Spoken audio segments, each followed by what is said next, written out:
Listo. Arturo va a presentarnos.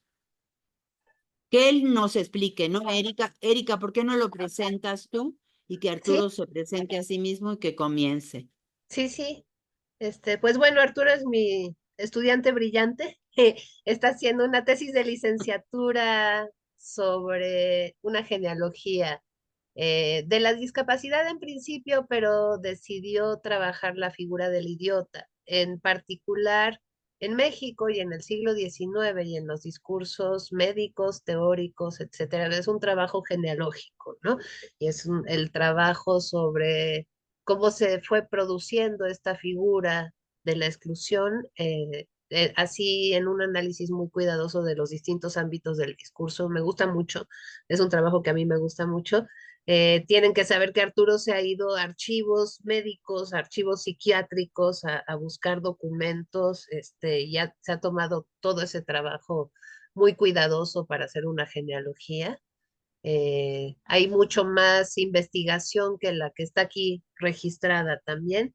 Y bueno, pues estos son sus avances de tesis, que realmente son como unas dos terceras partes, creemos, ¿no, Arturo? De la tesis.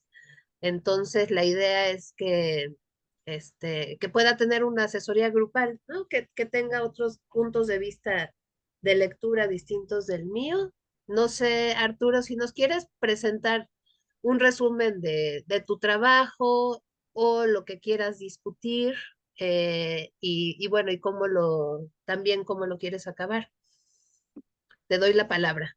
Y es tu espacio y no te asustes porque de verdad que las lecturas que aquí hacemos son en muy buena onda. Bueno, muchas gracias, profesora. Este, pues sí, como dice la profesora, yo estoy haciendo un estudio histórico genealógico sobre eh, la génesis de la discapacidad en México, ¿no? Eh, Se congeló. ya estoy. ¿Ya? Oh, oh, Sí, todo el sí. mundo se congeló. Ah, Ah, nada más para ti, Ana María. Ah, Ajá. entonces me ok, voy a salir y vuelvo a entrar, pero ustedes continúen. ok. Este, entonces, como dice la profesora, he visitado archivos. Al principio, lo que me llamó la atención era pues una cuestión personal. Yo soy una persona con discapacidad visual. Entonces, ciertas circunstancias en mi propio contexto, como ciertas violencias, ostracismos, eh, pues la carga que representa el cuerpo enfermo para una familia, para un grupo de amigos, en general para la sociedad, eran cuestiones que un poco me llevaron a indagar sobre la percepción de la discapacidad en el siglo XX, ¿no? Estas preguntas, a su vez, me remitieron hasta el siglo XIX, eh, cuando descubrí un libro de la doctora Frida Gorbach, que es una historiadora. El libro se llama El monstruo, objeto imposible. Y fue precisamente esta figura, la del monstruo del siglo XIX, el monstruo teratológico, es decir, el monstruo médico, medicalizado, la que la que me llevó a pensar precisamente el origen de, como la genealogía de la discapacidad, ¿no? Entonces, me centré en una figura específica del monstruo, que es el idiota, que es una clasificación psiquiátrica que en el siglo XIX se hacía para lo que hoy se conoce como el retraso global del desarrollo, antes discapacidad intelectual, eh, antes retraso mental. Y esta figura me llamó la atención porque bebe de dos fuentes principalmente, que es la psiquiatría, por un lado, y la teratología, por el otro. Ambas ciencias médicas desarrolladas en el siglo XIX a principios. La primera profesionalizada quizá de una manera más eh, como trabajada por los franceses, sin dejar de lado a los psiquiatras alemanes o a los ingleses. Eh, y la teratología también desarrollada en Francia en el siglo XIX por Saint-Hilaire, que es un naturalista francés, que precisamente dio como sentido a las deformaciones humanas, deformaciones animales congénitas. Entonces, el idiota bebe de esas dos fuentes, de la psiquiatría porque tiene una discapacidad intelectual y de la teratología porque tiene una deformidad congénita de nacimiento. Y es lo que va a dar nacimiento a los actos monstruosos, ¿no? Después. eh, y pues bueno, me gustaría presentar, no sé si puedo presentar algunas imágenes. Este, ah, a ver, ¿Se puede, Alejandro? sí, sí, ya lo Ah, están. ¿Ya están viendo mi pantalla? ¿Sí están viendo? Sí, ok. Bueno, este es lo que en el siglo XIX se consideraba como el arquetipo del idiota. En la imagen a la izquierda vemos una litografía del siglo XIX tomada de la Gaceta Médica de México de 1872. Él es José N., no sabemos su apellido, sabemos que es de Islahuaca. Su madre, al parecer, tuvo muchas parejas sexuales, lo que en el siglo XIX era un motivo para engendrar seres monstruosos, digámoslo así, ¿no? Para los médicos de la época. José en esta litografía tiene alrededor de 13 años y es un caso que estudia el doctor José Peón Contreras eh, y se cartea con su maestro Juan María Rodríguez. Juan María Rodríguez es importante dentro de la historia de la medicina mexicana porque es el introductor de la teratología médica en México. José Peón Contreras, que es el médico que lo atiende en el Hospital de San Hipólito, que es el primer hospital para locos en América y quizá de todo el mundo. Eh, para la época, San Hipólito ya estaba muy deteriorado. Entonces, José Peón Contreras, que era el médico, era el director de este hospital. Atiende a José porque lo llevan familiares, porque ya no se quieren hacer cargo de él. Eh, Cuando el médico José Peón Contreras lo describe, pues, con actitudes casi animales, de bestia, ¿no? Le miden su cráneo, hacen distintos estudios para medir el cráneo y hacen toda una cuestión frenológica alrededor de su figura. Eh, la talla es pequeña, dice el médico José Peón Contreras, y sobre todo, eh, él lo ubica, y así lo dice, dentro de la escala más alta de los animales. Entonces, para el médico José Peón Contreras, el niño José era un simio superior, es decir, era un animal superior, no era un humano. Su maestro, Juan María Rodríguez, le contesta y le dice, yo creo que no, yo creo que José no es un, un animal superior, sino lo que pasa es que está en la escala más baja de la degradación humana, que es el idiota. Y por eso, al pie de esta foto, en la Gaceta Médica de México, lo clasifican como idiotía microcefálica.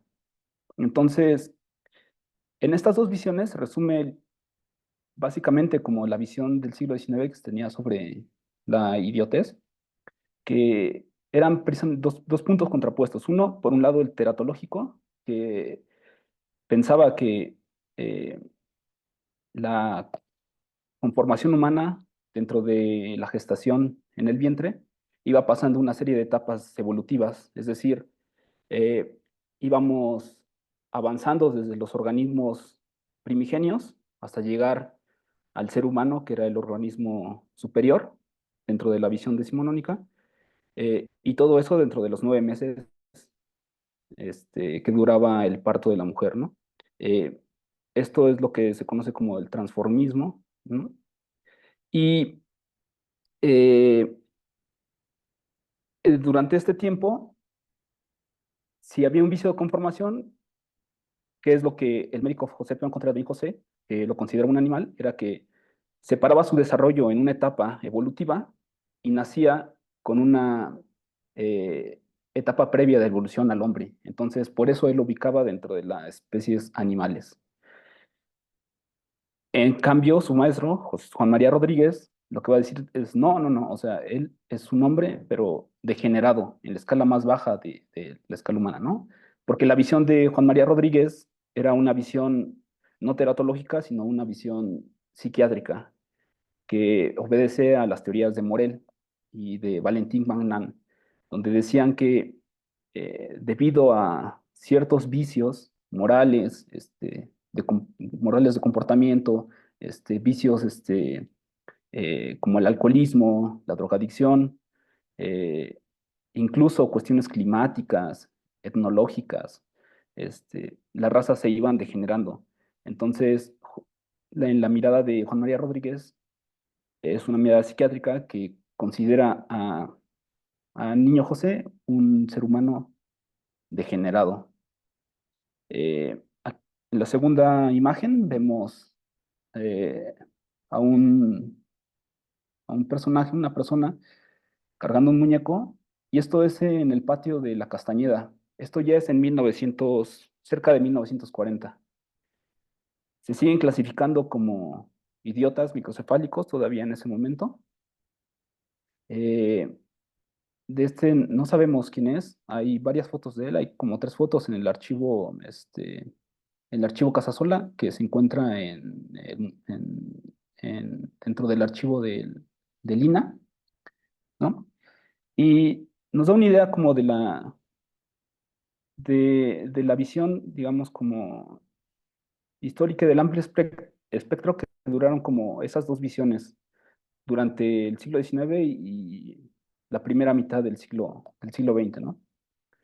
Y en la tercera imagen vemos a una mujer y a un hombre de los Alpes suizos, los llamados cretinos, de una enfermedad que se llamaba el cretinismo, que eh, era provocada por una falta de yodo.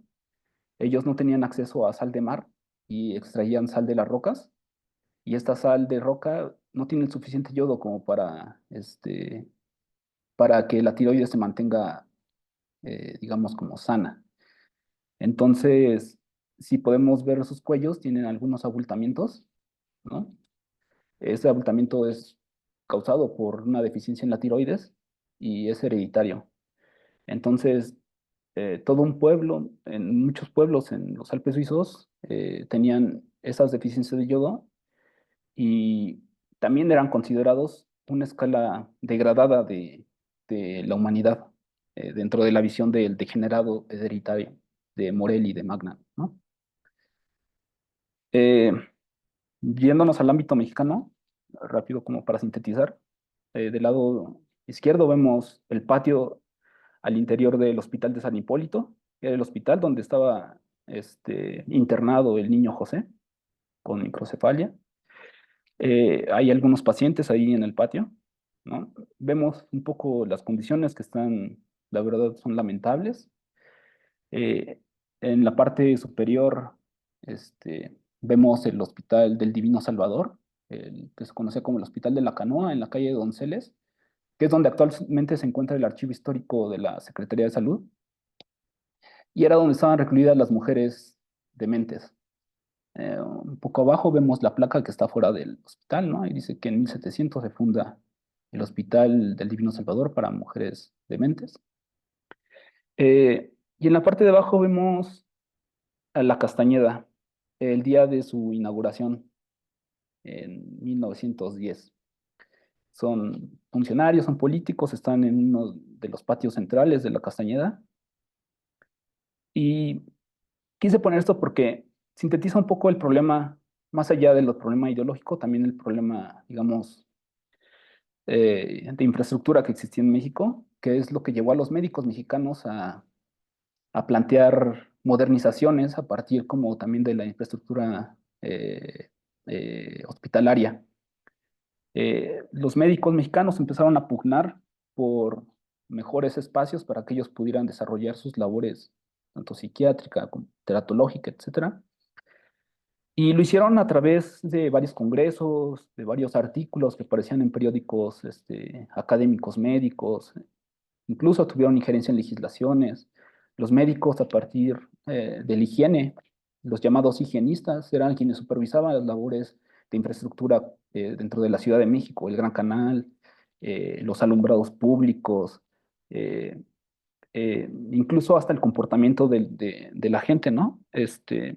Ellos decían si se ponía una estatua o no se ponía una estatua en tal lugar, porque se veía la cuestión pedagógica también como una cuestión de salud mental para la población en general.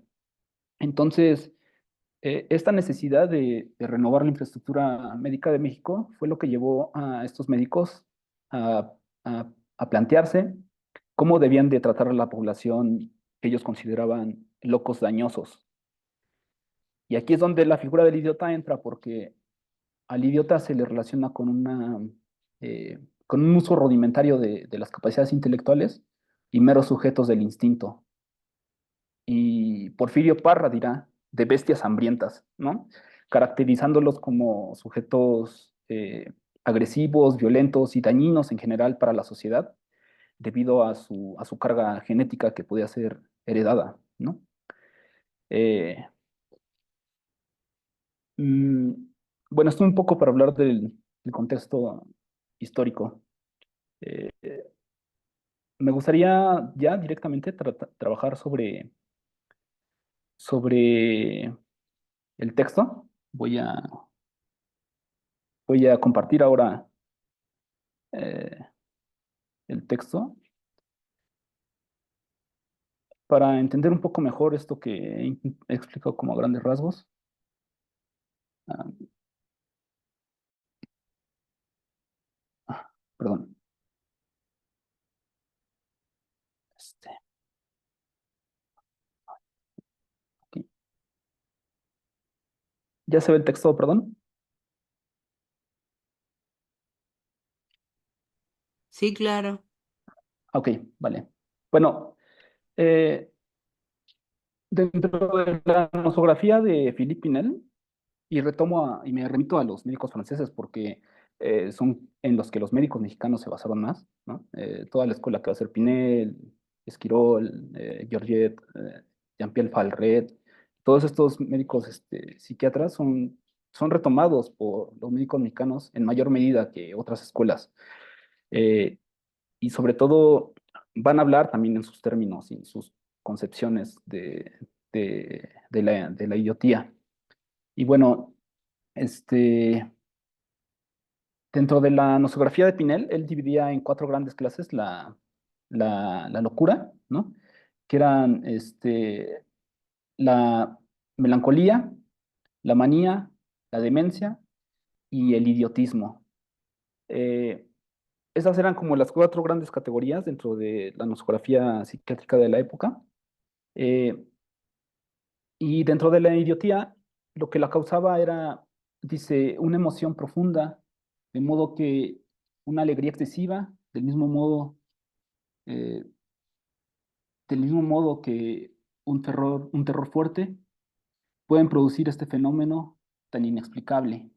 El abuso de los placeres debilitantes, que era la masturbación, el uso de bebidas narcóticas, cuyo modelo era el alcoholismo, un golpe violento en la cabeza, estudios serios continuados y mal dirigidos. Y esto va a tomar relevancia después, esto de los estudios, porque se veía como la fatiga intelectual de economistas, matemáticos, literatos, dicen tenedores de libros, personas como muy estudiosas que fatigan como su cerebro o su eje cerebroespinal, se va a ver como algo que va a predisponer a los hijos a a padecer locuras y, en última instancia, idiotismo.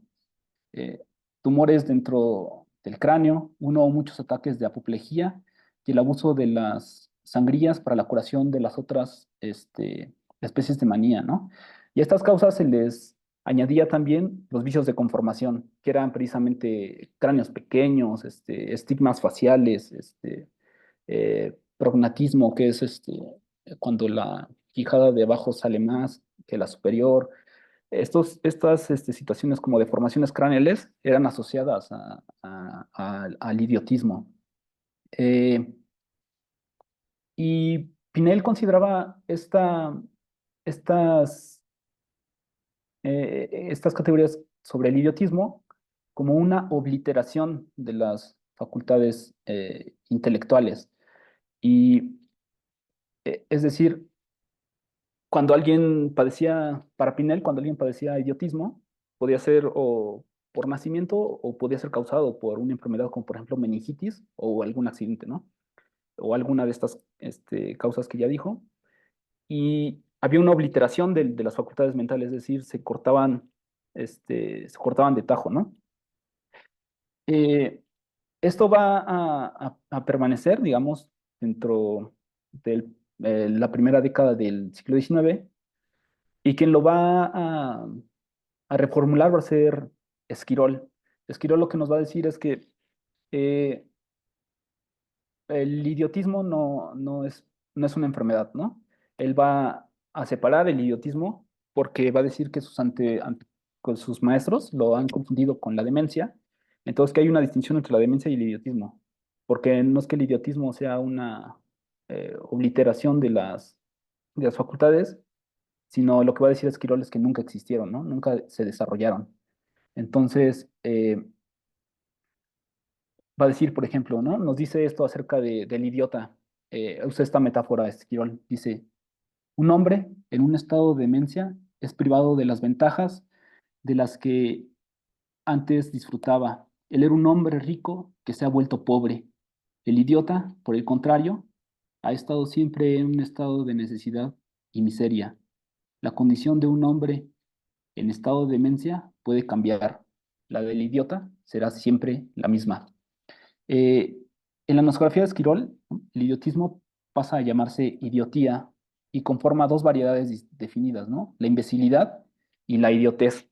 Entonces, como Esquirol considera a la idiotía no una enfermedad, sino una condición, es decir, ya nace así, el idiota nace ya con un intelecto ya disminuido, nunca se desarrolló. No puede haber una obliteración porque nunca se desarrolló. Entonces, lo que va a decir Esquirol es que va a decir, bueno, si existe como por accidente o por una causa como de meningitis, puede haber una obliteración de las facultades, este, y esto lo va a clasificar en la imbecilidad, ¿no? Son esas personas que por accidente o por una causa de enfermedad adquieren una disminución de sus facultades intelectuales. Pero va a clasificar en la otra, en las personas que ya nacen con una deficiencia intelectual, como idiosía, ¿no? Entonces, hacia el capítulo final de su tratado sobre la enfermedad mental, en la entrada de idiotez, nos cuenta Esquirol: hemos alcanzado, al fin, el límite máximo de degradación humana. Aquí, las facultades intelectuales y morales son casi nulas. No es que ellas hayan sido destruidas, sino que, sino que jamás se desarrollaron. Solo existen los meros rudimentos de la inteligencia y el instinto controla todas las facultades, ¿no? Entonces aquí vemos cómo eh, los idiotas son llevados por Esquirol como al límite más bajo, lo dice, de degradación humana, ¿no? Eh, Él no hace una gradación como de las inteligencias, eso va a venir hasta Morel, pero aquí ya se empieza a perfilar un poco como el lugar en el cual se va a empezar a depositar al, al idiota. Dice, la idiotez no es una enfermedad, sino una condición. Y esto es importante porque entonces saca ya al idiotismo de la condición de las enfermedades mentales y lo coloca ya en una condición de nacimiento, en la cual las facultades intelectuales nunca se manifestaron, ¿no? Eh, eh, estas dos visiones de Pinel y de Esquirol, ¿no? Se le van a llamar clínica sincrónica. Esto es porque se fijan en el momento, en lo que se conoce como el acceso de la enfermedad, es decir, el momento más álgido de la enfermedad, donde los síntomas son más manifiestos. Entonces, esto se le llama clínica sincrónica. Y no ponen atención a otros aspectos como los fenómenos prodrómicos, que son efectos o pequeños síntomas que van de alguna manera a advertir el surgimiento de una enfermedad, ¿no? No ponen atención como en el todo el desarrollo de la enfermedad, desde el inicio hasta el punto álgido y hasta que empieza a decaer, sino que esto va a venir después. Y esto lo que va a hacer es que todas las nosografías y nosologías médicas van a identificar el idiotismo perfectamente porque el, la patogenia, es decir, el origen de la enfermedad, está de alguna manera fija con el momento más álgido de la enfermedad, porque pues nunca han desarrollado como esas facultades mentales, entonces es fácil para ellos identificar cuando una persona nacía como con lo que ellos llamaban el idiotismo. Y nos dice Paul Barchery, que es un psiquiatra e historiador de la psiquiatría, dice, al interior, la locura se va a ver como un género al interior del cual se demarcaban especies presentadas como cuadros sincrónicos, es decir, síndromes cuyo concepto se aglutinaba en torno a la manifestación más central y ostensible del estado mórbido. La clínica sincrónica se centra en el estudio de los síntomas de una enfermedad en un momento concreto en el tiempo, a diferencia de la clínica sincrónica, que se centra en la evolución de la enfermedad a lo largo del tiempo, ¿no? Esto pues va a ser importante porque eh, lo que va a permitir es que eh, haya unas críticas muy fuertes por parte de la generación de Morel a la concepción sincrónica de Pinel y Esquirol. Al abordar la idiotía, el idios griego, nos dice Esquirol, alude al privatus, al solitarius, y nos dice, cito aquí, expresa la condición de un hombre, el cual, desprovisto de razón, se encuentra aislado, en cierta manera, del resto de la creación, ¿no? Y aquí Esquirol hace uso del término idios griego, ¿no? Eh, en ese sentido en el que los griegos lo usaban como una persona privada, una persona que está ausente de las decisiones y del espacio público porque no tiene el saber para decidir en los aspectos políticos, públicos, etcétera, ¿no? Y esto lo revisa muy bien, por ejemplo, Aristóteles hace una definición de ellos en la política en 1282 a 10, ¿no? eh, opone el idiotón al eidotón, ¿no? Que son, pone los idiotas a los que conocen, ¿no? A los que saben. Eh, por ejemplo, aquí pongo que en su edición bilingüe de la política, ¿no? Gómez Robledo traduce idiotón y eidotón por particulares y expertos, respectivamente, ¿no? Este, Entonces, esto es importante porque, por ejemplo, Berchellin nos va a decir que Pinel y Esquirol vienen de la tradición nominalista. Entonces, para ellos es como muy importante que el lenguaje describa específicamente lo que están observando en la clínica. Eh, Esto es importante porque, por ejemplo, va a decir, Berchellin nos cuenta que Pinel se vincula con el grupo de los ideólogos que representan en Francia la síntesis de las corrientes de pensamiento renovadoras y radicalizantes que marcaron el siglo XVIII. Herederos de la tradición nominalista consideraban que el conocimiento es un proceso cuya base es la observación empírica de los fenómenos que constituyen la realidad. En la, en la cuna en la cima del edificio, las categorías obtenidas de la experiencia recibirán finalmente el nombre que les da existencia en la ciencia. Este es el sentido del aforismo de Condillac: la ciencia no es más que una lengua bien hecha, ¿no? Entonces, en los textos nosográficos y nosológicos de Pinel y Esquirol vemos como una gran preocupación acerca de cómo definir lo que ellos están observando en la clínica. A nosotros ahorita nos puede parecer peyorativo y es peyorativo la palabra idiota, ¿no? Pero situándonos en el contexto y en la época, lo que ellos están intentando describir son estos fenómenos, por ejemplo, esta obliteración de las intelectuales, de las facultades intelectuales que ellos están observando, lo intentan representar con esta cuestión del idios, de lo privado, ¿no? Es una persona que está privada en sí misma, que no tiene interacción con lo demás, no tiene acceso al conocimiento del mundo, ¿no? Eh, eh, y bueno, eh, el tratado de Esquirol, ¿no? Va a ser como la, el tratado modelo que las demás escuelas van a seguir durante el siglo, a todo lo largo del siglo XIX. Eh, Uno de ellos va a ser Georget, ¿no? Y Georget lo que va a venir a modificar es que se va a empezar a considerar con las teorías de Georget el cerebro como eh, las enfermedades, perdón, las enfermedades mentales se van a empezar a considerar de una manera doble, digamos. Por un lado, una cuestión funcional, que es la que Pinel y Esquirol proponían, ¿no? Que hay un mal funcionamiento del cerebro, ¿no? Entonces, es una cuestión funcional. Pero ellos no asociaban como ese mal funcionamiento al órgano cerebral, es decir, al cerebro, no lo asociaban.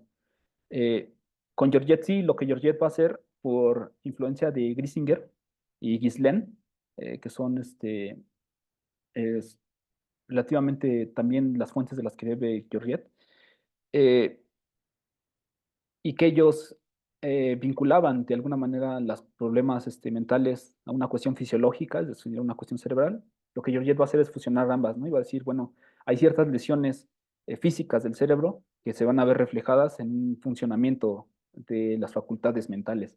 Entonces, eh, estas lesiones orgánicas, pues las va a llamar lesiones simpáticas, ¿no? Son lesiones que tú puedes ver, hay síntomas acerca de ellas, pero también va a reconocer que hay otras que no tienen como lugar en una cuestión anatómica, fisiológica, y las va a llamar lesiones idiopáticas. Y vemos otra vez la raíz idios, ¿no? Son lesiones privadas, no sabemos dónde están en el cuerpo, no sabemos dónde existen, sino que son simplemente, son meramente malfuncionamientos del cerebro, ¿no? Eso es a lo que hace referencia a las enfermedades idiopáticas en Georget. Y dice, él va a proponer también una revisión de la cuestión clínica de Pinel, de la manera de observar de la clínica de Pinel, y va a decir, él va a proponer esto, dice, nunca estimular el pensamiento de los alienados en el sentido de su delirio, nunca atacar de frente sus ideas, afectos y tendencias enfermizos y distraerlo por medio del trabajo, los choques afectivos calculados y las reuniones de alienados. Debe vigilarse durante la enfermedad y la convalecencia el empleo adecuado del órgano enfermo, que es el cerebro. ¿Qué se dirá del médico que recomienda a un gotoso o a un reumático? Que recomienda correr a un gotoso o a un reumático.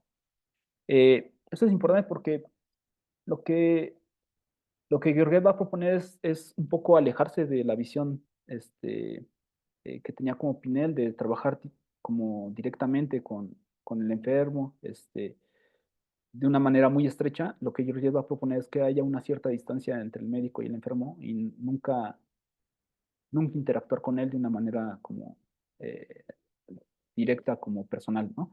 Entonces, eh, esto lo que va a hacer es que va a de alguna manera a reformular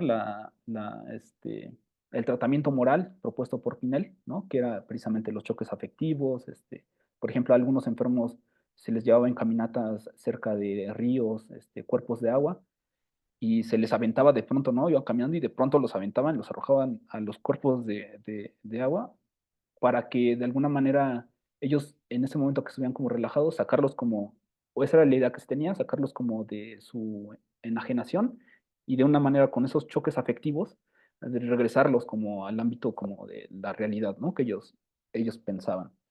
Este, dirá, Georgier retomará la nosografía de su maestro Esquirol con una modificación importante, pues hace de la demencia aguda, es decir, el idiotismo adquirido en Pinel, y la imbecilidad en Esquirol. Recordemos que la imbecilidad para Esquirol eran esas personas que quedaban por algún accidente o enfermedad con una obliteración de sus facultades mentales. Eh, Dice, lo vas a volver un género particular y él le va a denominar que va a ser la estupidez.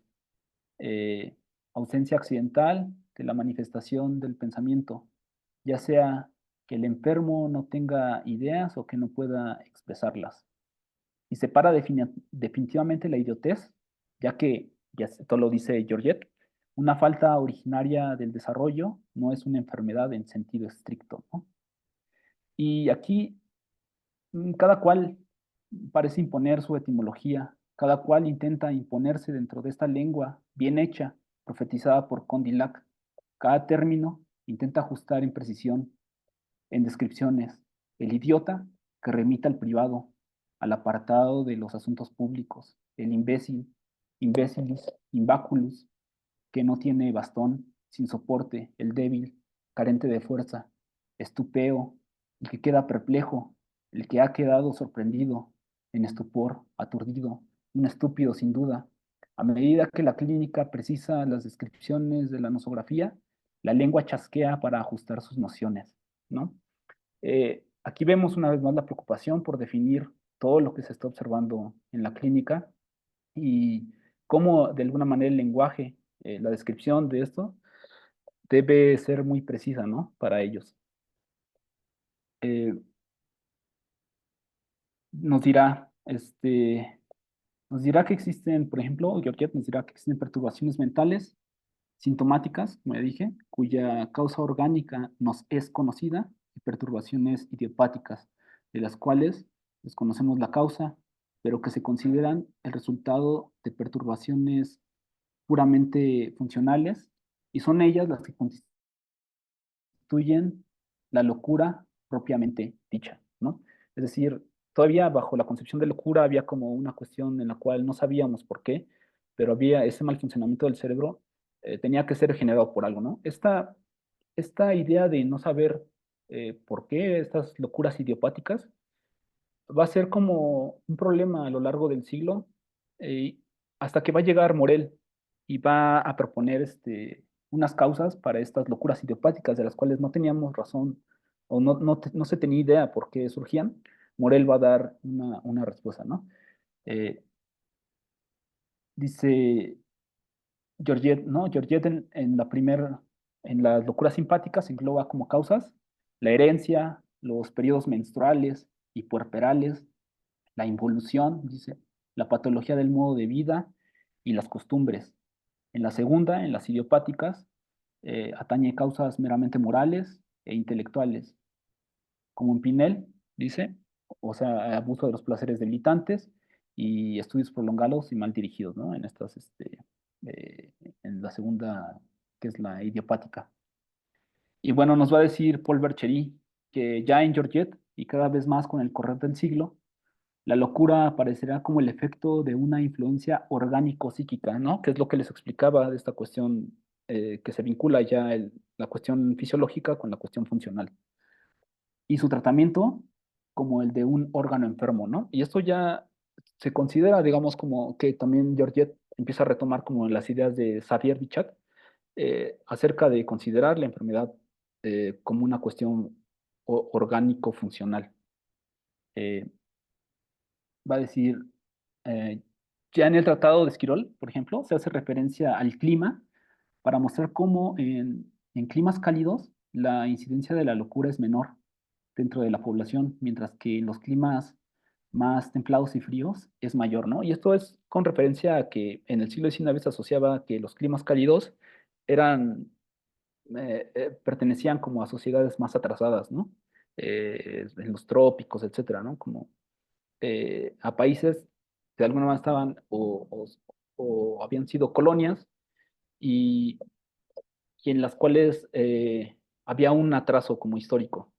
En cambio, a los climas fríos como Inglaterra, Francia, etcétera, se les va a asociar como un desarrollo más de locura, porque la locura va a estar vinculada también a un desarrollo civilizatorio cada vez mayor. Y esta idea va a retomar mucha fuerza con las propuestas degeneracionistas de Morel. Eh, Nos dice Nos dice Georgette, ¿no? Dice, por lo tanto, la locura es especialmente común en los países libres, entre los pueblos agitados por facciones y partidos sometidos a violentas convulsiones, entre las naciones ilustradas, laboriosas y comerciantes. En una palabra, esta enfermedad nace y se multiplica con las circunstancias que ponen en juego todas las pasiones del hombre, ¿no? Es decir, la vida como ajetreada de las ciudades, de todo lo que implica la industrialización, todo lo que implica la modernización, se ve como una especie de catalizador del estrés del órgano cerebral y del eje cerebroespinal, lo que va a causar personas neuróticas y con el tiempo estas neurosis van a ir evolucionando a locuras cada vez más complejas dentro de la visión del siglo XIX. Eh, y bueno, Georgette es importante porque precisamente pone en juego esta cuestión orgánico-funcional, que es algo que se va a conocer como la psicodinámica, que precisamente es psicodinámica porque va del órgano a la función y puede ir también al revés de la función a la cuestión orgánica. Y va a venir Jean-Pierre Falret padre, hay un hijo, y él es importante porque él va a ser muy influyente para la generación de Morel.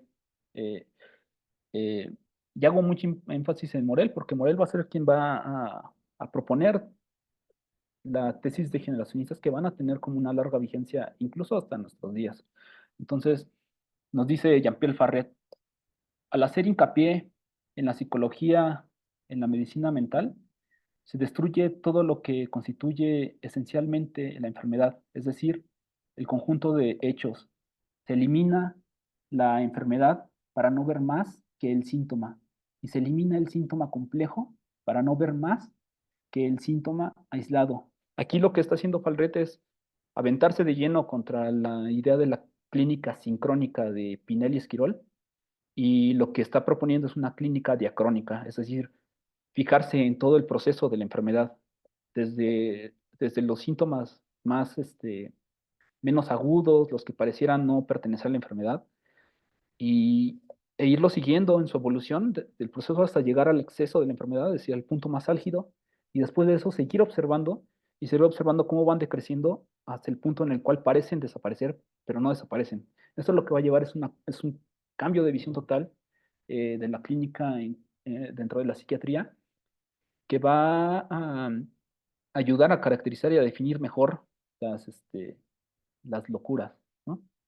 Eh, y bueno, aquí, como decía, Falred va a ser muy importante para la generación de Morel, porque en Morel va a haber este sentimiento de que eh, la nosografía no explica cabalmente todas las locuras, ¿no? Y nosografía, aquí quiero hacer un paréntesis, hay una diferencia entre nosografía y nosología. La nosografía va a ser un compendio de descripciones que se observan en la clínica. Eh, es decir, lo que intenta la nosografía es describir concienzudamente y tosudamente todo lo que se está viendo en la clínica. Mm. Arturo, un momento, Ana María creo que quiere intervenir. Levantó la Sí, mano. sí, adelante. Primero, perdón que te interrumpa. Está Sí, siendo muy minucioso, lo cual habla de tu manejo de toda tu información y todo muy bien. Pero pretendo quizá hablar por todos. A mí, para seguirte en la lectura, necesitaría tu punto de partida. Vamos a llamarle hipótesis de trabajo. ¿Sí?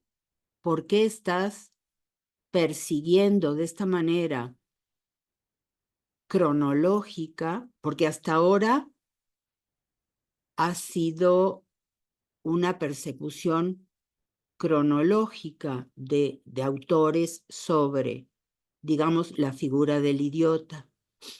Pero creo que fue Erika la que mencionó en un momento genealogía, lo que introduce una cuestión teórica interesante, pero me gustaría que antes de seguir nos ubiques, qué es lo que tú buscabas en este estudio así súper minucioso sobre todo el pensamiento médico francés, ¿no?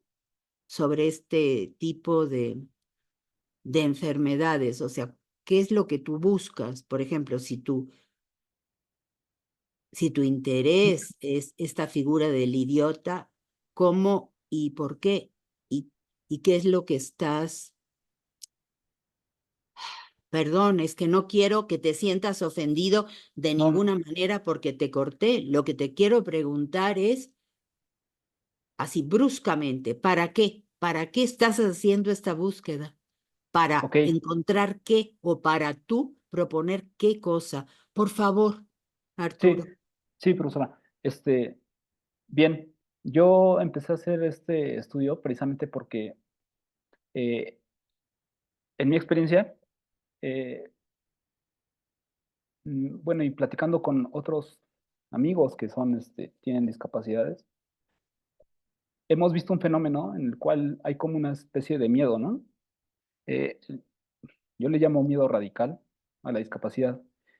Y no me bastaba a mí como decir que era un miedo solamente por una falta de infraestructura urbana, infraestructura educativa, legal, etcétera, incluso médica.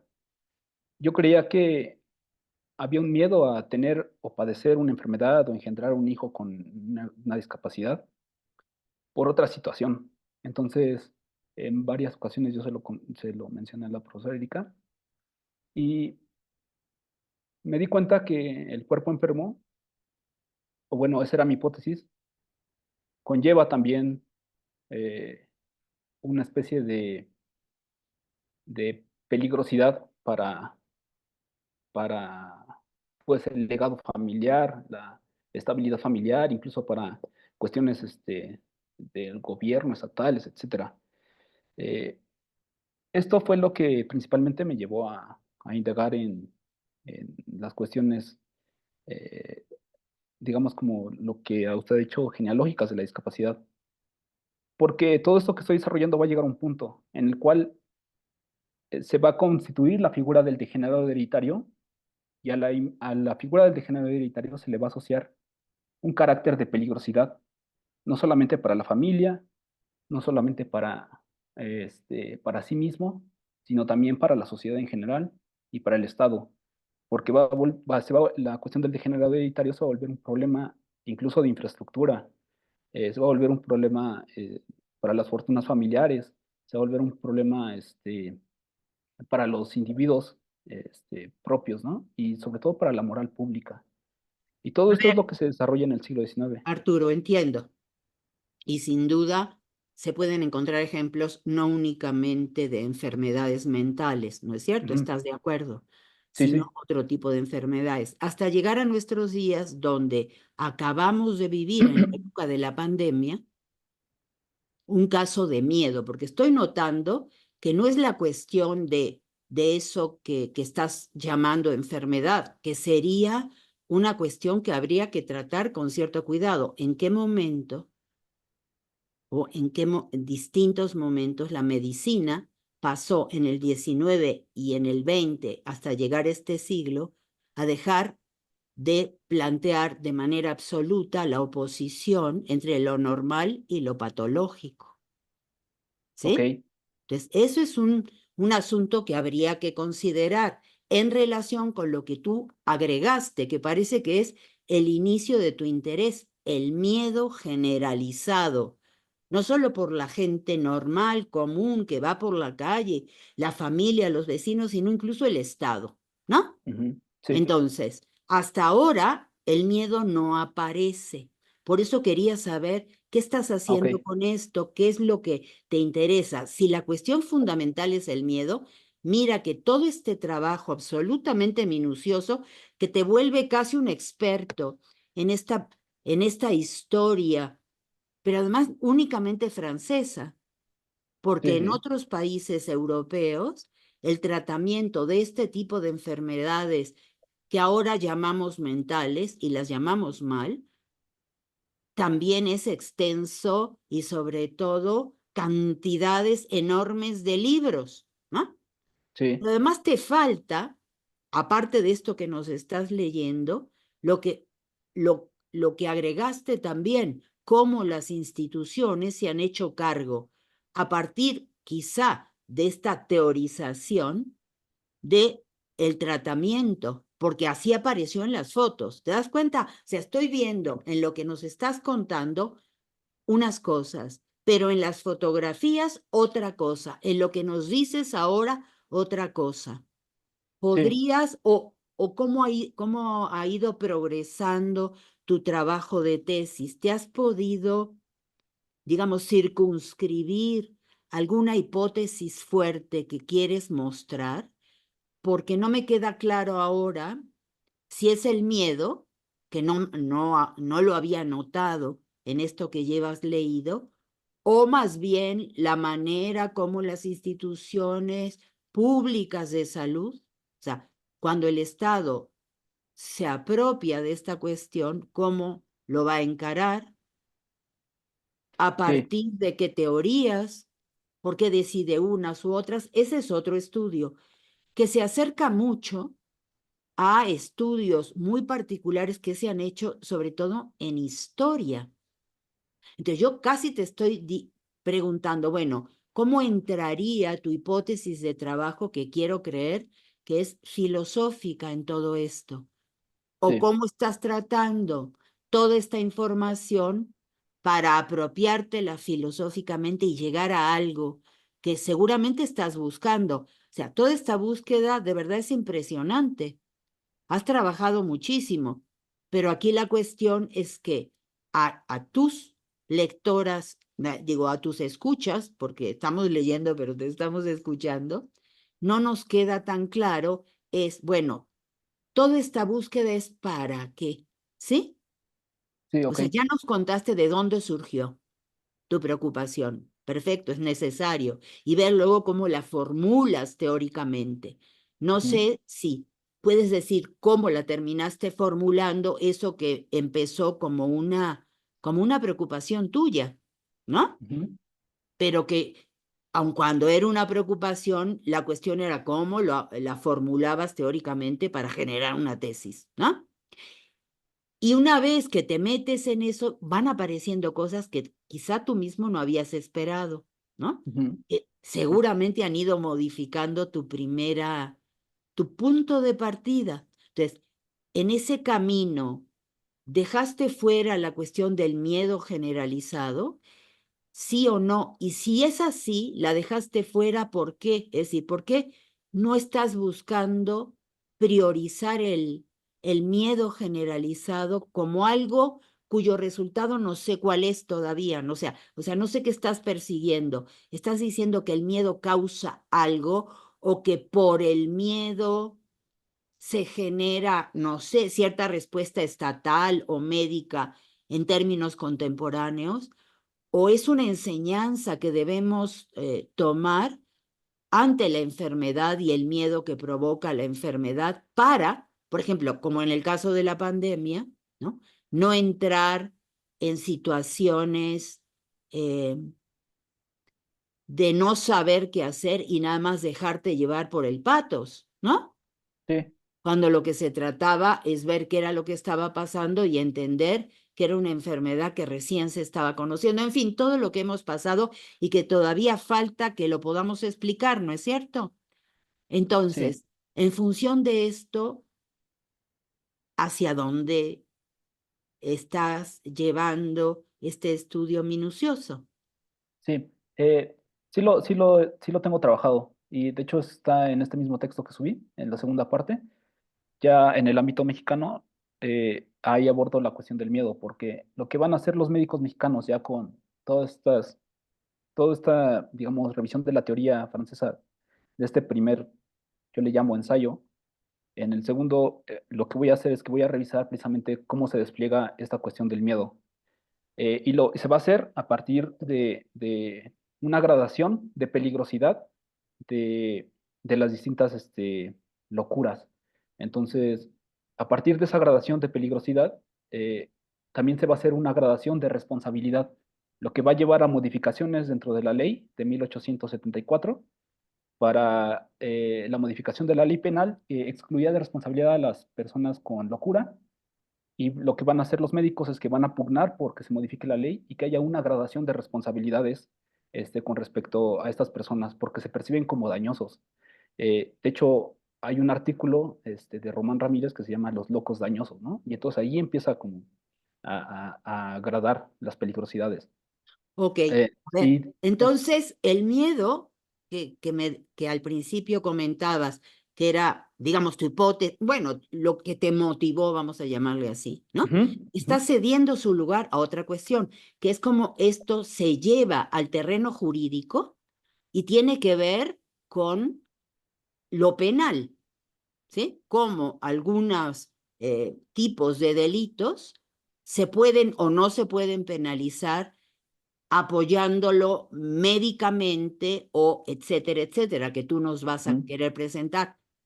sí, ¿Entiendes? Con lo que me acabas de contar, estás metiendo otra cosa más, que es la cuestión jurídica. Todas estas cuestiones que acabas de decir muy rápidamente son importantes y pueden generar una tesis, pero las veo hasta ahora que abandonas una para agarrar otra. O sea, la cuestión de lo jurídico.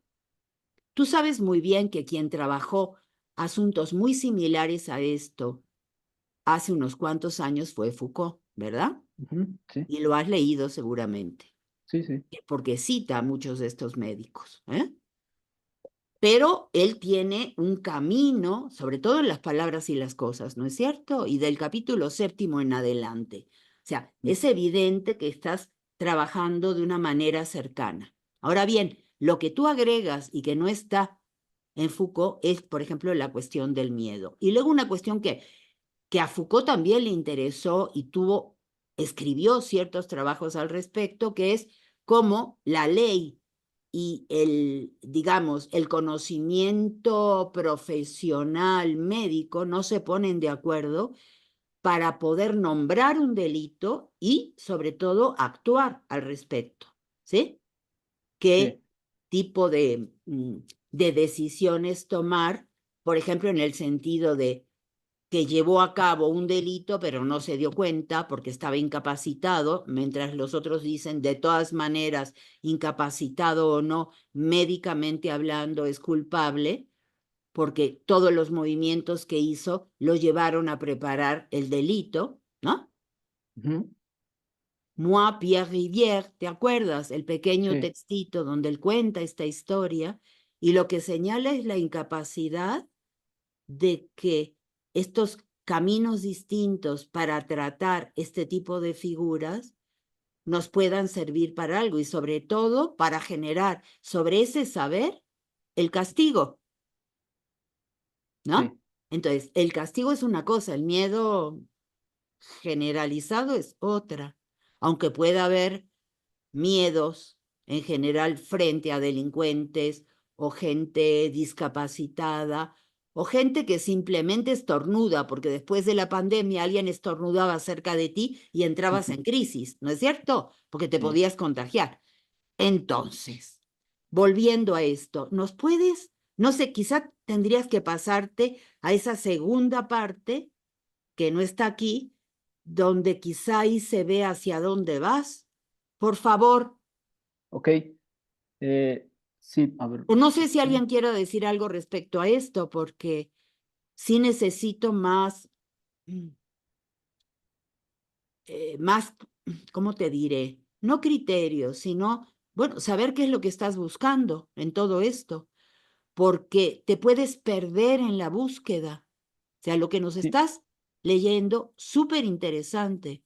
Lo que temo, porque es una tesis, y soy de la idea de que las tesis se deben terminar, es que no te pierdas y que puedas seguir adelante, llegando a puntos importantes, ¿sí? sí, sí, sí. Eh, sí, por ejemplo, me estoy, con respecto a la cuestión legal, ¿no? Me centro en la figura del degenerado hereditario. El idiota es un degenerado hereditario. Eh, o sea, digamos, me centro en la figura del degenerado hereditario, intento llevar toda la línea de todo lo que abarca el degenerado hereditario, cómo, cómo es percibido, como acabo de decir, con esta cuestión dañosa, cómo la ley intenta modificar sobre la figura del degenerado hereditario. O sea, intento no salirme de eso. Este, eh, y dentro de la Perdón, figura del Arturo, degenerado hereditario, Billy también levantó la ah, mano. ok, A ver ok, si lo oímos, a ver si dice algo sobre esto para poder contestarte bien y echarte la mano, sí, sí, ¿sí? claro, Sí, muchas gracias, Ana María. Oye, Arturo, sí, primero que nada, muchas felicidades por el trabajo que estás haciendo. Está muy bien construido el procedimiento que estás llevando a cabo. Me parece muy importante, ¿no? Efectivamente, al igual que Ana María, y supongo que al igual que todos, alcancé a percibir los grandes ecos Foucaultianos que hay en tu trabajo. Entonces, mientras nos exponías tan detalladamente tus avances, me preguntaba por cosas muy similares a las que Ana María se ha referido. ujú, Después de escucharla y después de escuchar lo que vas respondiendo, me queda un poco más claro el panorama, ¿no? Me da la impresión que lo que haría falta en este trabajo pues es un planteamiento, un planteamiento de un problema claro, acotado, unos objetivos, ¿no? Que digas, quiero llegar hacia tal lugar, ¿no? Una hipótesis de trabajo, pero perfectamente explicitadas, justo para que ese trabajo tan estupendo que estás haciendo tenga sus límites y justo no te vayas hasta el infinito, ¿no? Entonces, ok, digamos, quizá el efecto que nos ha hecho ruido a Ana María y a mí bueno, lo que nos ha hecho ruido, ese efecto de no haber presentado la investigación desde ahí, ¿no? Y que te haya sido el detalle, ¿no? Ese efecto expositivo, por ejemplo, a mí me generaba dudas con respecto a cuáles serían los efectos de poder, digamos, sobre los cuerpos de los idiotas que se fueron generando a partir de estos saberes, porque hasta donde te quedaste en la exposición, esto tiene más cara de una arqueología que de una genealogía. Entonces habría que preguntarse, ¿no? ¿Cómo lo vas a convertir en genealogía? Recuerda que la distinción entre arqueología y genealogía es que la arqueología es el análisis de los saberes y la genealogía, pensando Foucaultianamente, claro está, ¿no? sí, sí, sí, Y la genealogía tiene que ver con los efectos sobre los cuerpos o los efectos de poder que esos saberes tienen sobre los cuerpos. Me da la impresión de que eso está en la segunda parte, ¿no? Así como ha sido respondiendo.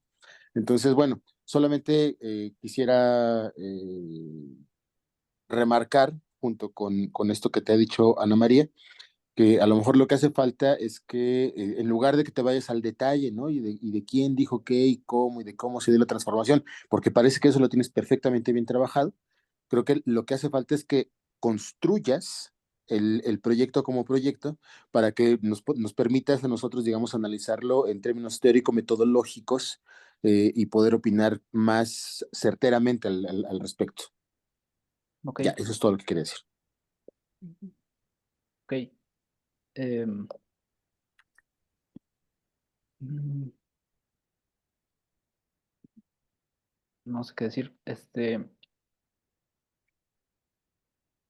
Mm, sí, eh, sobre lo que comentaba Ana María de, digamos, la cuestión de la hipótesis, eh, mi hipótesis eh, era que la, ¿cómo pues, digámoslo así? El cuerpo, digamos, el cuerpo discapacitado, en lo que nosotros ahora concebimos como discapacitado, eh, tiene una, digamos, como está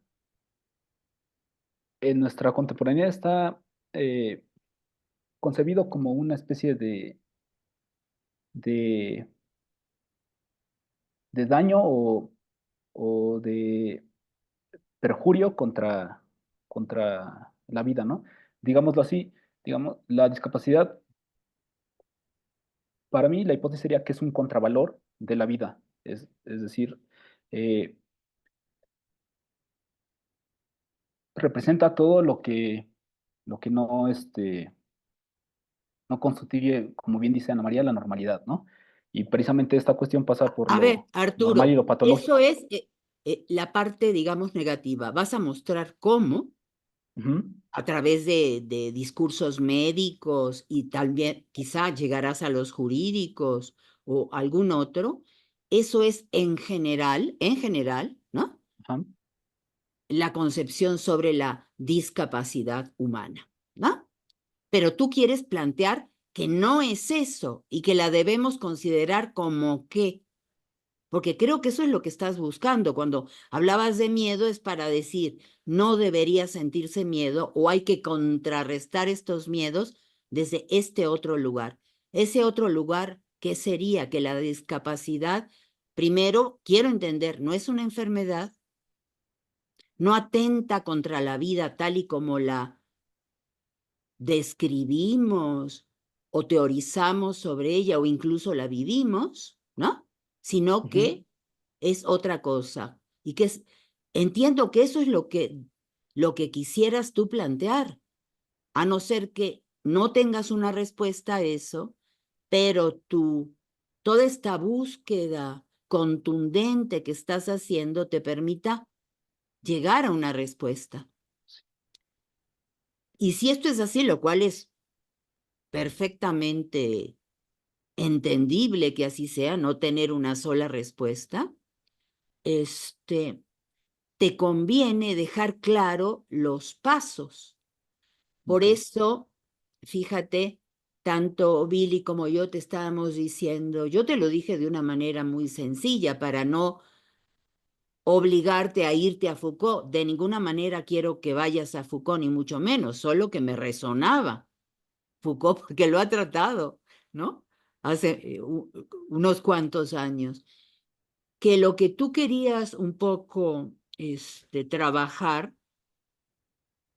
y nos lo has contado en este momento, es eso, es decir, estás trabajando, te estás metiendo en todo eso para ver si llegas a poder decir de una manera más o menos concisa el discapacitado que es en general para nuestra cultura. Y seguramente vas a llegar al mismo planteamiento de Foucault, no hay un acuerdo, ¿sí?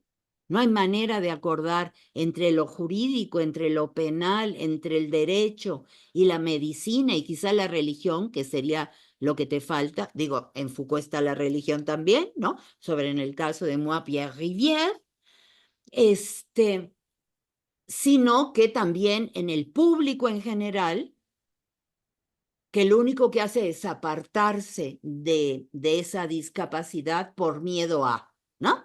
Entonces, tendrías que hacer un acercamiento, yo no sé de qué tipo, podría ser psicológico, podría ser psiquiátrico, podría ser a partir de la teoría del inconsciente o de todo un trabajo sobre el cuerpo que podrías hacer. Pero es una tesis gigantesca, ¿entiendes? Porque vas a tener que recorrer tantas cosas que te puedes tardar años y lo que amerita son no un libro, sino varios a la vez. Y eso me preocupa, porque sería bueno que pudieras decir, hasta aquí me quedo y empiezo a sacar consecuencias importantes que son a las que quieres llegar. Por eso te lo dije de una manera muy general y boba, de hipótesis, porque bueno, así funcionamos. Antes de poder elaborar toda una problemática y ubicar, bueno, tú quieres proponer tal cosa o quieres analizar tal cosa para salirte de cierto esquema. Entonces, eso es lo que te puedo decir inmediatamente. ¿Qué me preocupa? Que en esta segunda parte que estoy leyendo aquí, ya estás ubicado en el terreno penal y por lo tanto jurídico, ¿no es cierto? Ujú. Pero también en el terreno penal, si no estoy muy equivocada, suele recurrirse también a la medicina, por ejemplo, o a otros saberes para sostener desde otros saberes las decisiones de carácter jurídico penal. ¿no? Es decir, tampoco se meten en una torre de marfil sin hablar con nadie, intentan ver cómo estos otros saberes, porque se han llegado a errores fundamentales en el terreno de lo penal o pericial. Gracias, Lourdes, ¿no?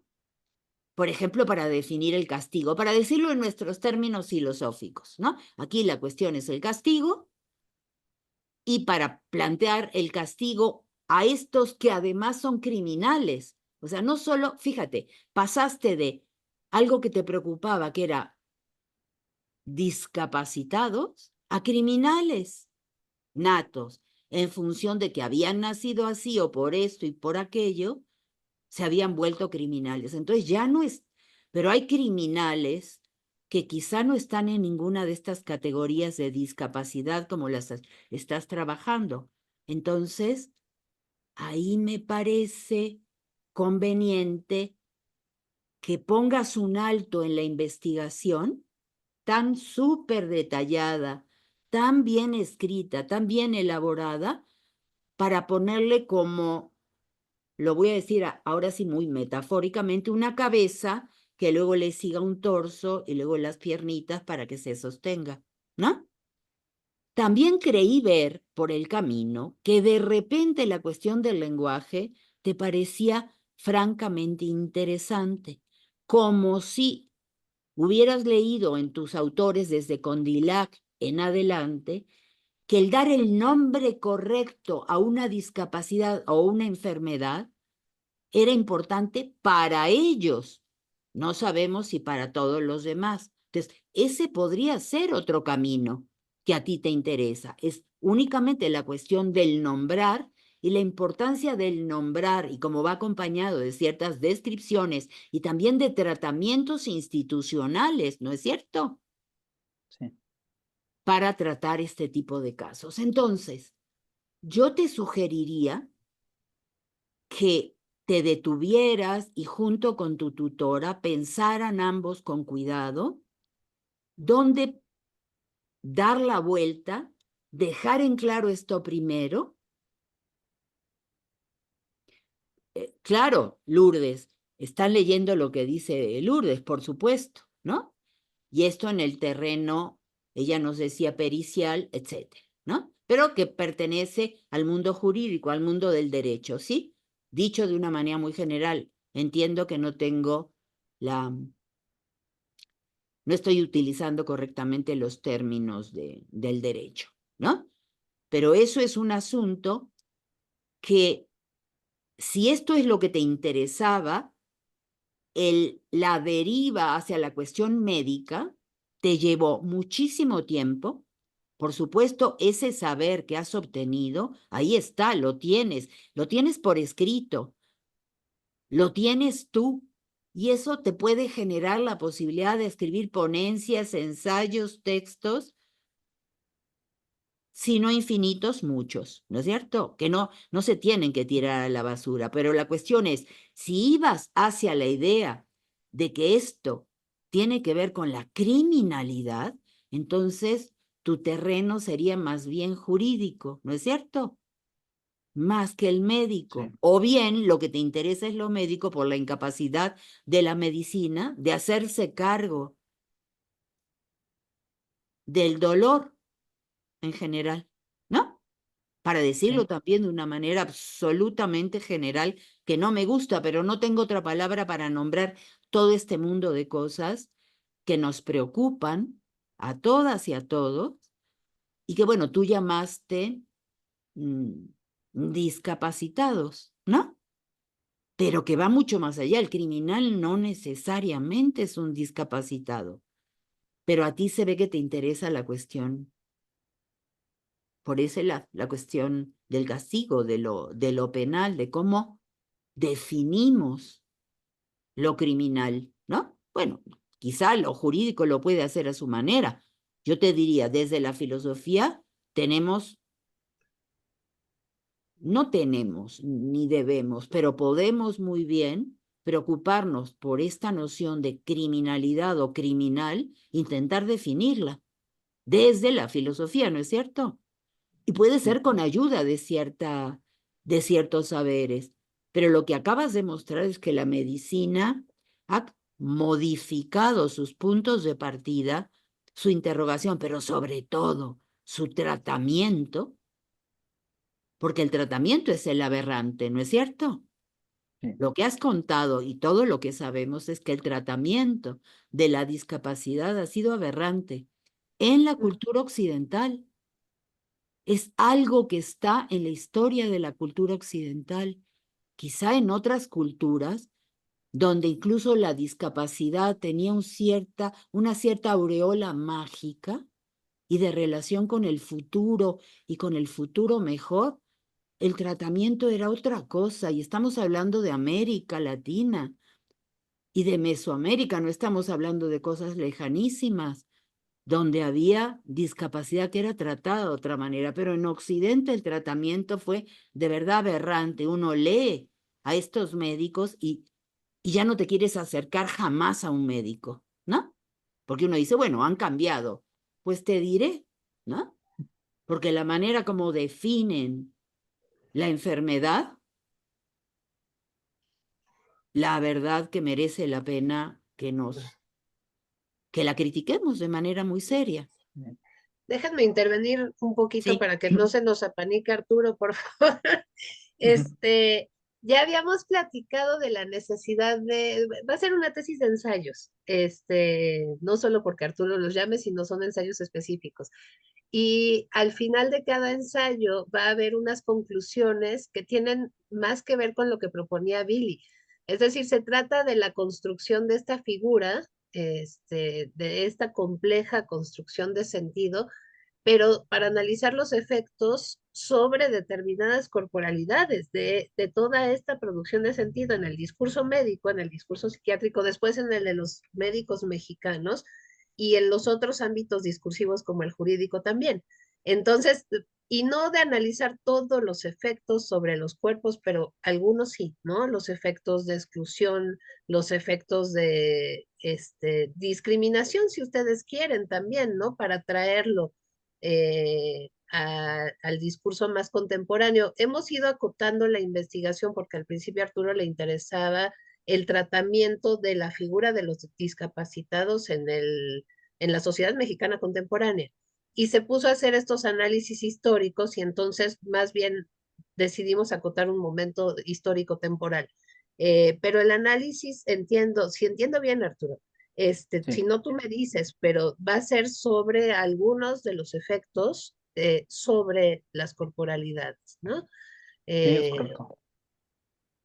Ahí entraría el miedo también como efectos sobre determinadas subjetividades que asocian esta figura de la discapacidad en su momento del idiota con ciertas conductas, comportamientos, etcétera, ¿no? En distintos aparatos, vaya, pero aquí en este caso en el aparato social.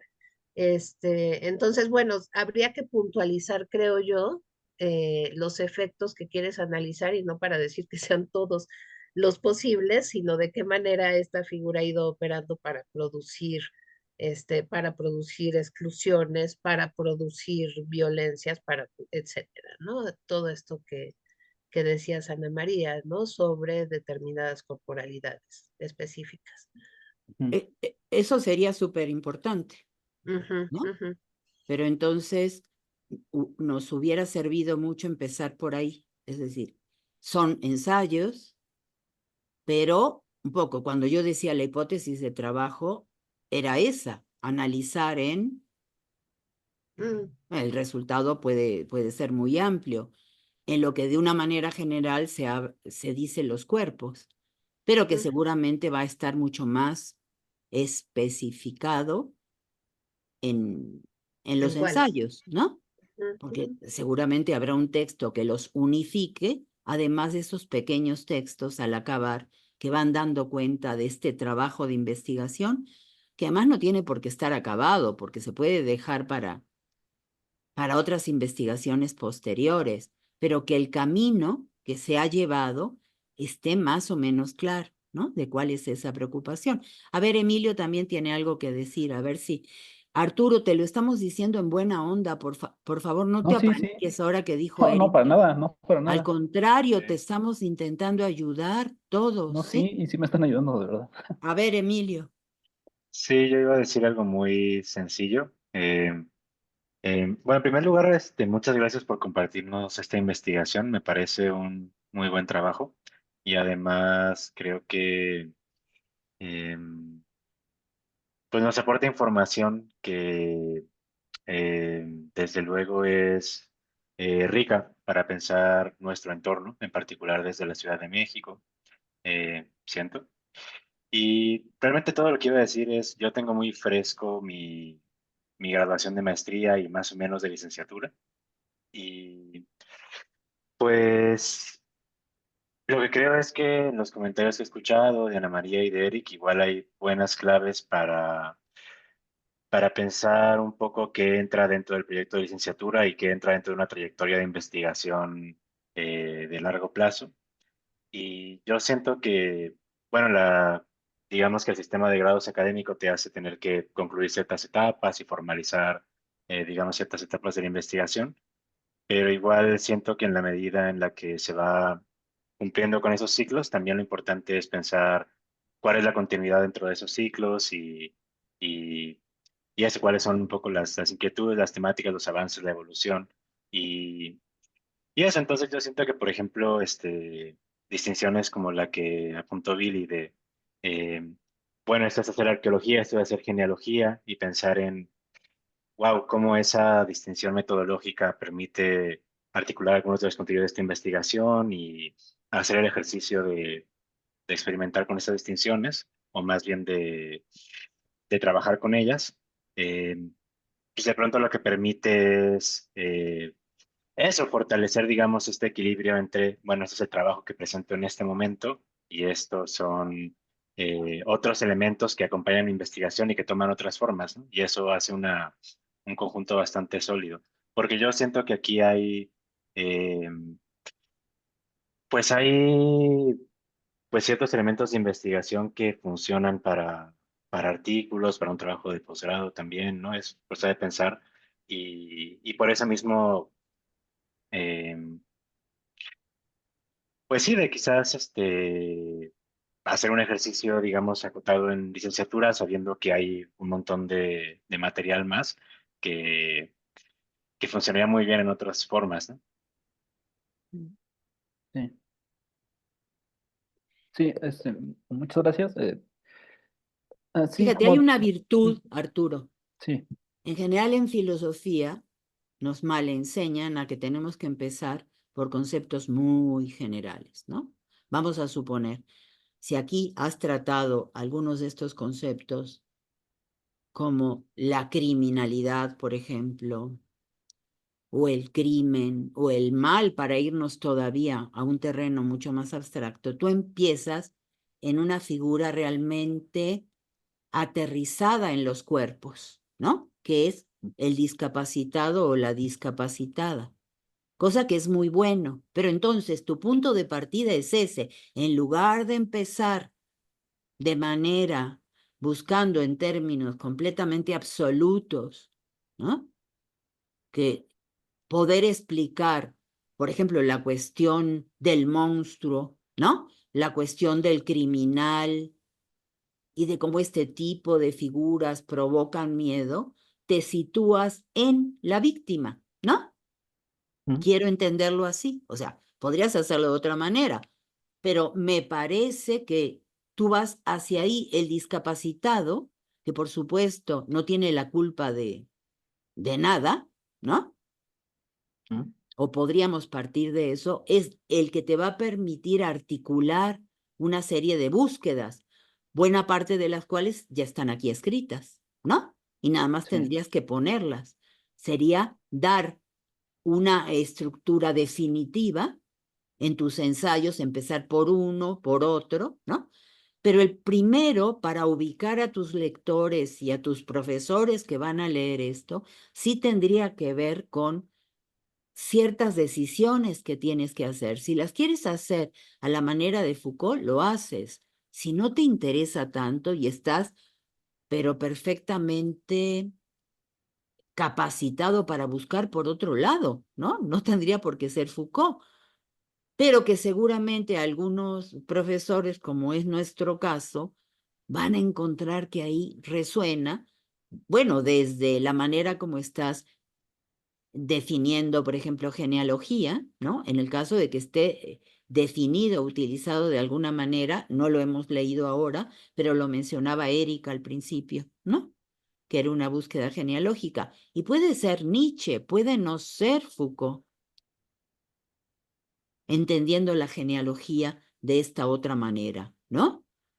Pero si es así, esto sí, yo creo que te serviría muchísimo porque te darías cuenta que ya llevas mucho trabajo hecho y que tienes que sacarle ciertas conclusiones, aunque sean temporales, porque no van a ser definitivas a lo que estás trabajando. Por lo tanto, después de aquí, la conclusión temporal que se va a poner en relación con los siguientes pequeños ensayos es que llevamos esto visto, ¿no?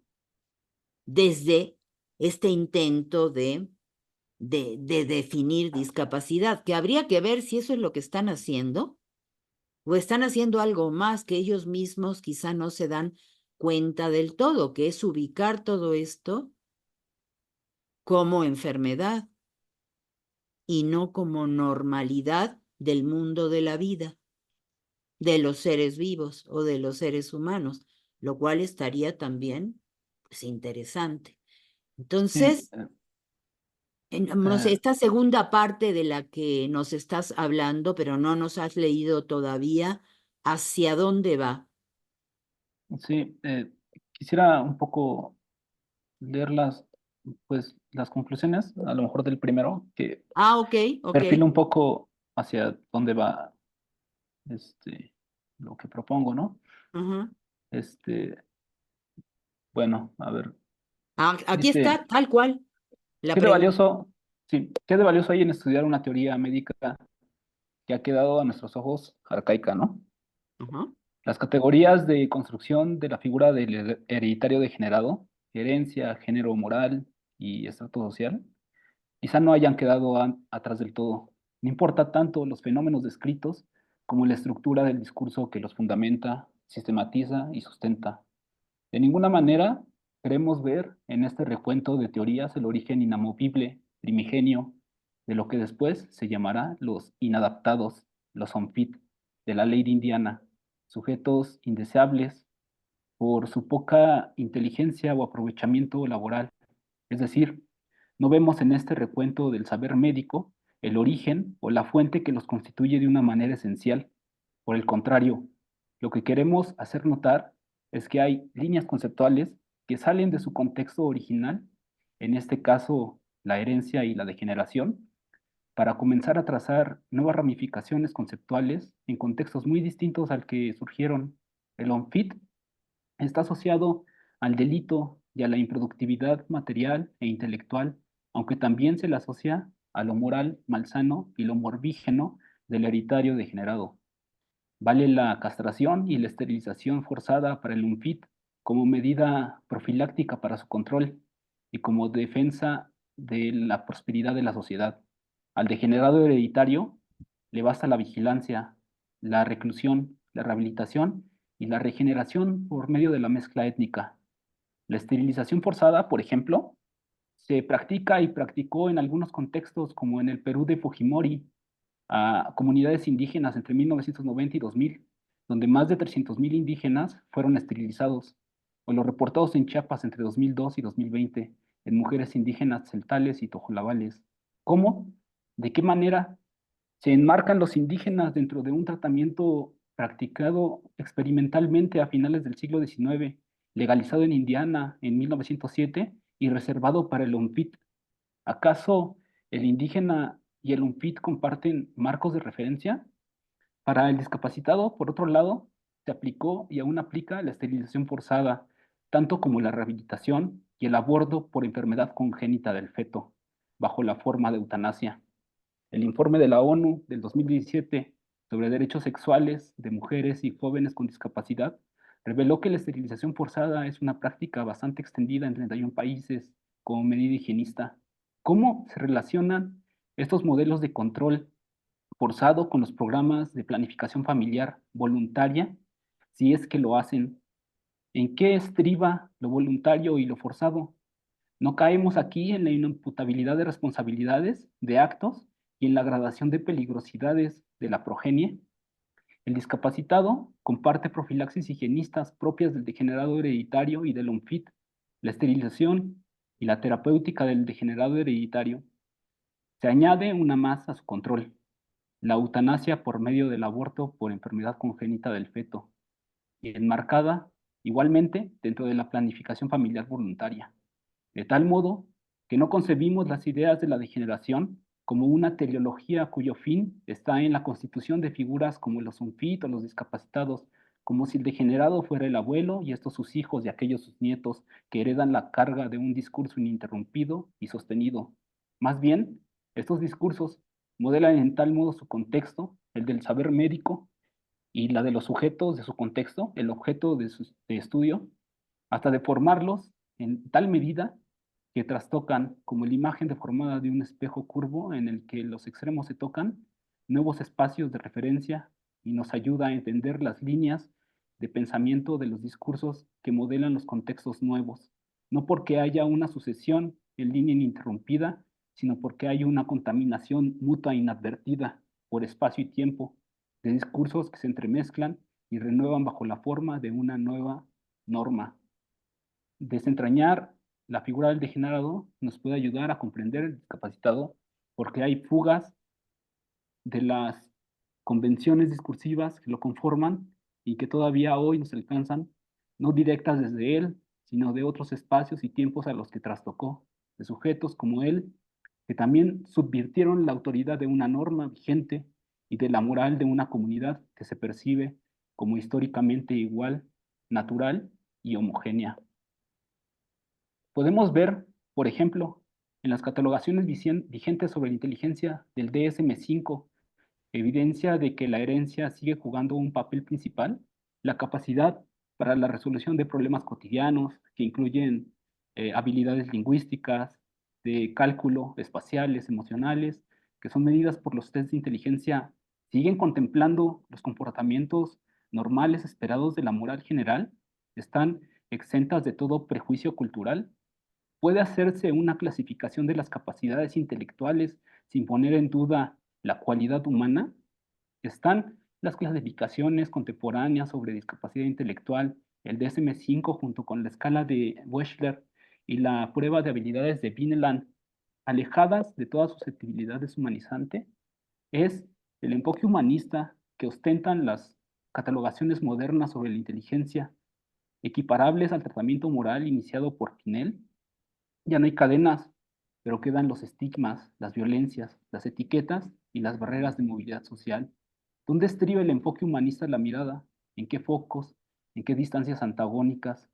¿Qué polos mediaban la visión de Pinel y qué inteligencias fronterizas guiaban su mirada cuando señalaba a los idiotas como embrutecidos, meros sujetos del rudimento intelectual, instintivo, arrojados a una vida vegetativa?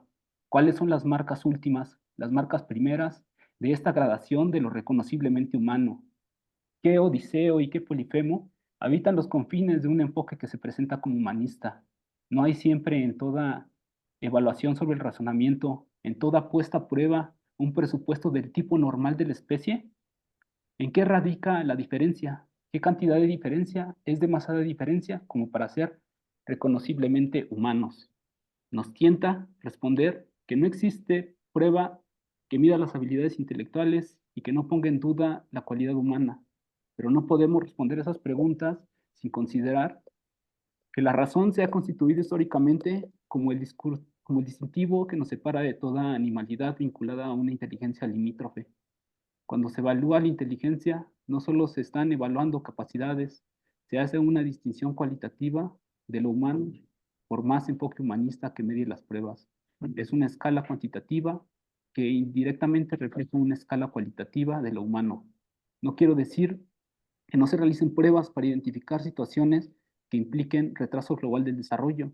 ya sea por enfermedades, condiciones o accidentes, y se pueda trabajar en las capacidades intelectuales remanentes mediante una rehabilitación que las maximice, sino que para que estas pruebas no sean una gradación de la cualidad humana, debería trabajarse tarea en suma difícil en desvincular la idea de razón de la de inteligencia y esta, a su vez, desvincularse como eminentemente humana y modelo del tipo normal de lo viviente. Súper bien, pero debías haber empezado por eso. ¿Cómo cuando te preguntamos no contestaste? Es que todo esto está al final como corolario del ensayo, pero es que tienes que empezar por eso, porque si no, la gente que está siguiéndote, pues no sabe para qué estás haciendo esa búsqueda. Aquí está mucho más precisa. Es más, incluso abriste demasiadas preguntas. Yo lo que te sugeriría es que conjuntaras estas preguntas que se pudieran asociar en una pregunta, es decir, un problema que a ti te interesa y que lo acabas de decir al final. ¿Seguimos suponiendo que la razón es el criterio de normalidad? ¿Y qué pasa con eso? ¿No? Porque miren, históricamente en Europa, por supuesto, no han dejado de hacerse este tipo de referencias.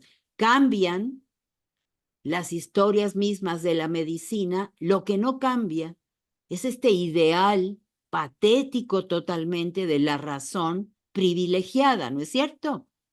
Que es la que estás poniendo en cuestión y lo haces desde un estudio súper detallado, pero tienes que empezar por esto, no ponerlo al final, ¿sí? Okay. Alejandro nos quiere decir algo más.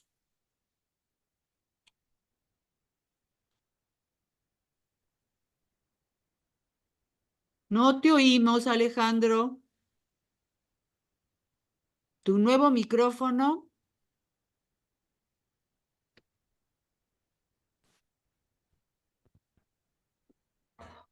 Es que creo que se apaga automático. Creo que ya descubrí que después de un tiempo se apaga. Arturo, bueno, felicitarte por tu excelente trabajo. Es, la verdad, un trabajo de investigación que sorprende mucho y hacia donde va dirigido, pues vas a tener muchísima información, mucho que hacer. Pero me despertó algunas dudas y algunas precisiones que tengo. Primero, ya lo tocaron, ¿no? La cuestión de la relación que puede haber entre la cuestión moral, es decir, un asesino, ¿sí? Y su capacidad o discapacidad para cometer o no cometer un acto criminal, siendo consciente, porque se supone que una persona con discapacidad podría no ser consciente de sus actos, y eso es una cuestión moral, pero no lo voy a discutir porque creo que ya lo plantearon un poquito. Y la otra es, aunque es una genealogía, también viene el problema de lo que nos espera en el futuro, porque siempre he considerado que el ser humano no quiere... Ahí se te fue el audio. No se te oye de nuevo.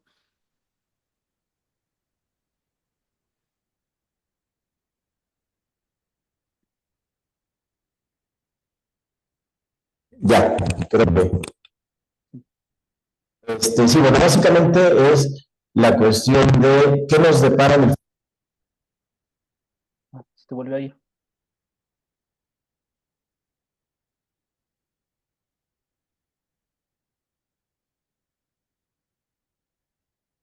Te sigue fallando el audio, Alejandro.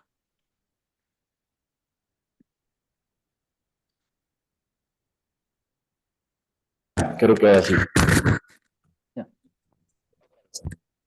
Estaba pensando que tu trabajo es sobre una discapacidad que está presente, que es actual, de la que se hace una descripción porque ya la tenemos ahí. Pero la pregunta sería, ¿qué nos depara en el futuro? Porque siempre considero que el ser humano no acepta o rechaza la discapacidad. Es como alejar a los cuerpos en lugar de incluirlos, querer evitarlos, ¿no? Esas diferencias. Y lo que decía la doctora Escalera, es como un privilegio a ciertas personas y conservar ese privilegio. como rechazarlos. Y me refiero a lo que viene con la ciencia genómica.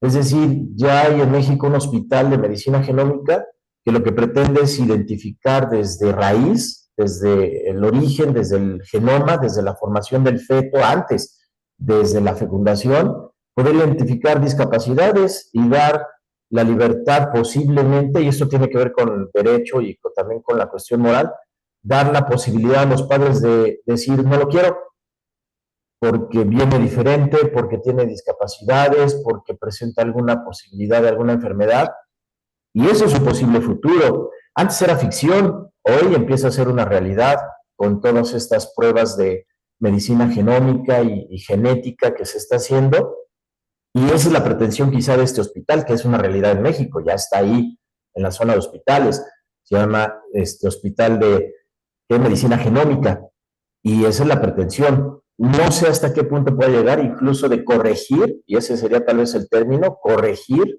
¿sí? Las deformaciones o discapacidades naturales. Entonces, esa sería una pregunta, ¿no? O una problemática que vería que podría encaminarse un poquito tu trabajo, ya que estás haciendo todo un recuento histórico, es hacia dónde nos estamos dirigiendo. ¿Qué tanto verdaderamente aceptamos una discapacidad? O sea, ¿qué tanto verdaderamente aceptamos tu trabajo, ¿no? Como lo que es el idiota. ¿Qué tanto es factible su presencia entre nosotros como cuerpos, como entidades? No sé, ese se me plantearían muchas preguntas, porque eso ya es una realidad. Lo que era una ficción, hoy es una realidad y es una posibilidad donde exista un posible humano futuro, no solo mecanizado, ¿no? Sino también exento de cualquier disfunción, discapacidad, que ya no sea un cuerpo completo, todo ese tipo de cosas.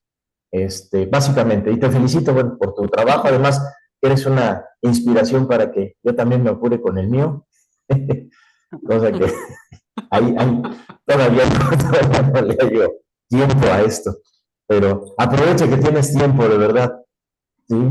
Espero que tengas ese tiempo, porque a veces el tiempo es lo que no le hallo por dónde, pero felicidades y eres una gran inspiración para mí, para apurarme. Eso es lo que quería comentarte a ti. Gracias. Sí, me parece que va a seguir siendo vigente porque la discapacidad no solamente viene de una cuestión de la enfermedad, ¿no? Viene también por una cuestión de accidentes, accidental, y somos eh, susceptibles todos de adquirir una. Entonces, sí, precisamente ahí lo que yo me plantearía es ¿por qué este rechazo a la discapacidad? O sea, ¿por qué corregir este tipo de situaciones, ¿no? Y yo creo que ahí es donde no basta solamente decir una falta de infraestructura, porque no creo que sea solamente una falta de infraestructura. Eh, yo creo que pasa por una cuestión, pues que podríamos llamar cultural, histórico-cultural, que se ha creado, como describo precisamente las conclusiones, de un discurso asociado a cuerpos caracterizados como inaprovechables, enfermos, riesgosos, que pueden heredar su carga mórbida que presentan en sí mismos. Yo creo que pasa por un discurso que se ha constituido a partir del discurso médico y que se ha instaurado incluso dentro de la cultura popular, ¿no? Cuando vamos a un baby shower y le decimos a nuestras amigas o nuestras primas, nuestros familiares, que tengan un bebé, les decimos que nazca sano, ¿no? Una de las primeras cosas es que nazca, pero que nazca bien, ¿no? O que nazca sano, etcétera. Estas ideas, pues a mí me parece que están muy cargadas de este discurso eh, acerca de los cuerpos caracterizados como negativos, como no aprovechables, como cargas, ¿no? Entonces, básicamente por eso empecé el estudio, porque me parece que este miedo a tener en la familia o nosotros mismos a quedar en una situación de discapacidad se construyó primeramente desde un aspecto médico occidental y ha pasado a ámbitos de la cultura popular, ¿no? Porque, por ejemplo, haciendo análisis de estudios, por ejemplo, en China o incluso en las culturas indígenas, de cómo era el tratamiento de los discapacitados, de lo que nosotros ahora llamamos discapacitados, porque también el discapacitado es una concepción moderna, pues estaban más integrados dentro de la sociedad, tenían otros tipos de roles y tenían una función social que no estaba asociada precisamente a lo morbígeno o a lo dañino, ¿no? Eh, a mí me parece que es un discurso que se ha construido eminentemente desde la parte médica y bueno, eso es lo que buscaba un poco dilucidar. Miren, se me ocurre lo siguiente, a ver, perdón, Javier, porque nos estamos acercando a la 1, que era nuestro tiempo para cerrar la sesión. ¿Qué te parece, Arturo? No te estamos diciendo que sea la próxima sesión, ni mucho menos. No te quiero corretear. Pero ¿por qué no No, intentas, junto con Erika, agarrar estas partes que son mucho, que son las que te estamos pidiendo, que necesita todo trabajo para poder ir haciéndole la lectura, los ubicas primero y luego ubicas los ensayos que ya tienes en función de estas preguntas? Yo te sugeriría que escogieras de estas preguntas las que realmente son importantes, porque he seguido leyendo en la página 41, te estás metiendo con la cuestión de la razón también, ¿no? De las habilidades intelectuales y todo esto como base de la tradición occidental, de la cultura o de la civilización occidental, y como quieras llamarle, y son estas nociones generales donde puedes ubicar todos estos estudios que has hecho, estas lecturas para decir lo que muchos filósofos han dicho, porque no es la primera vez que esto se dice, ¿sí? Hay muchos autores que están trabajando sobre esto, pero nunca profundizan, nunca hacen estos estudios para mostrar, ven, aquí está, ¿no? Este es el seguimiento que podemos hacer. Entonces, está muy bien que lo hayas hecho, es un gran trabajo, se agradece enormemente, pero haz esto de poner primero lo que genera la preocupación con la que acabas de terminar ahorita, ¿no?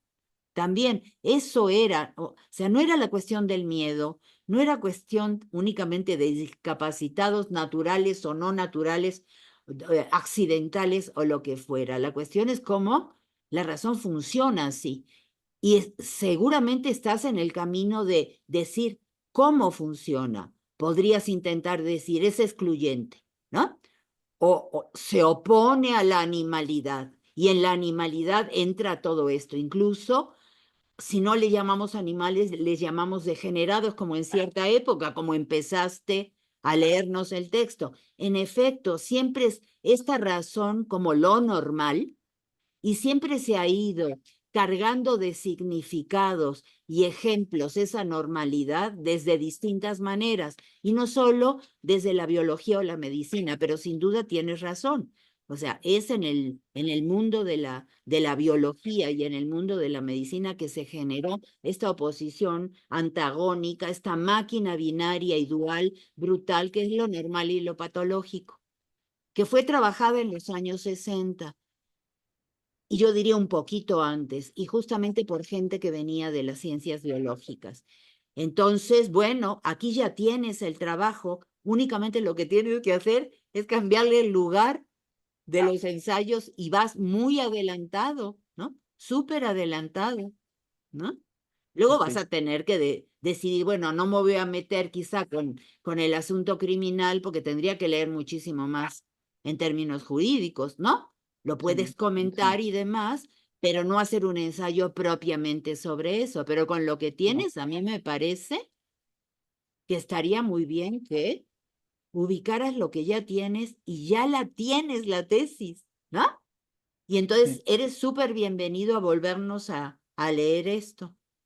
ok. Seguramente Erika se va a ir en unos minutitos, tiene que ir por su hija, entonces la despedimos, pero terminamos las últimas preguntas. Billy, ¿querías decir algo más? Gracias a todas y todos, bye. Chau. Ay, Ay, gracias, vete, Rosa. Erika, sin Adiós, problema. A ver, Erika. Billy, si Mm. quieres decirle algo a Arturo más. Sí, una cosa muy breve, nada más a raíz de los últimos comentarios, y voy a insistir con Foucault. Eh, Seguro conoces los anormales, ¿verdad? Sí, los he leído, sí. Ah, perfecto. Creo que te puede iluminar, no, digamos, no para seguir desde Foucault, sino que te puede ayudar a pensar muy cuidadosamente esto que estás planteando. Nada más. Sí, estoy trabajando el texto de La monstruosidad y lo monstruoso de Canguilhem, lo normal y lo patológico, y el Obvio, conocimiento de la de vida. Canguilhem, obvio, es que Sí, él lo planteó incluso antes, por supuesto, antes de Foucault y muchísima otra gente, y además sí, médico, sí. con experiencia Y de una médica. manera incluso, sí, y una manera más puntual, y incluso a mí se me hace más original, la verdad. Canguilhem. Sí, sigue siendo fundamental él en el pensamiento crítico, sí, sí, obvio. Entonces, Sí, pero ahí vas, antes de ponerte a leer mucho más, o sea, sigue leyendo, por supuesto, pero para que tú te sientas tranquilo, ¿no? sí, Reestructura tu tesis, ponle estas otras partes, vas a tener que formular algunas cuestiones, no sí, como que vino del texto anterior, sino diciendo, en los ensayos posteriores se va a trabajar esto, y basta que pongas la paginita donde vas, por ejemplo, mencionas a ok, Pinelli, mencionas a este y a aquel, entonces decir, bueno, lo voy a trabajar en tal otro ensayo, ¿no? Que viene a continuación, pero empezar por esto, ¿no? ok, sí, sí, sí. Entonces, muchas gracias. No, ustedes, voy a trabajarlo entonces me pongo de acuerdo con la profesora Erika y lo trabajo y a ver si puedo presentarlo para que me den No, pero sus súper bien, opiniones. muy bien, llevas muchas cosas y gracias por leernos esa última parte, de verdad. No, gracias a ustedes. Esa es tu tesis, sin duda, ¿eh? Muchas Sí, muchas gracias. gracias. Sí, a ustedes.